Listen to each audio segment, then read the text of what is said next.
इमरान खान पर मुकदमा फौजी अदालत में ही चलेगा। वही सारे जलाओ घेराव के मास्टरमाइंड हैं। वो गिरफ्तारी से पहले सब कुछ तय करके गए थे।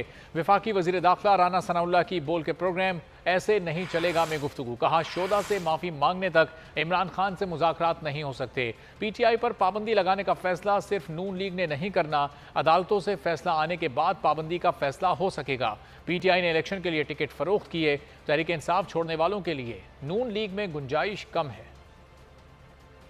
जो आर्मी साइड पे इन्वेस्टिगेशन हो रही है तो वो फिर इन्वेस्टिगेशन का जो रिज़ल्ट है वो डिसाइड करेगा कि इन्होंने किस ने प्रोसिक्यूट होना है, किसको सज़ा होनी है। अब ये डिसाइड को पीएमएलएन ने थोड़े करना है या हुकूमत ने थोड़े करना है कि पाबंदी लगानी है या नहीं लगानी।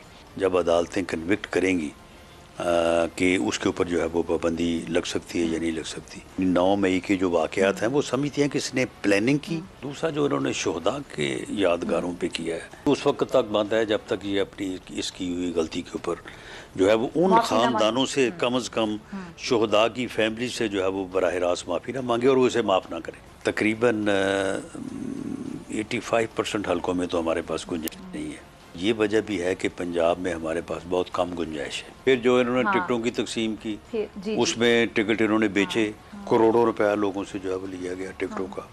बजट भी इंशाल्लाह ताला आएगा और आवाम दोस्त होगा। ठीक है, रिलीफ होगा और रिलीफ आवाम के लिए होगा और इलेक्शन अक्टूबर में होगा। और इलेक्शन कैंपेन में नवाज शरीफ साहब पाकिस्तान में मौजूद होंगे? जरूर होंगे। खबरों में आगे देखिए।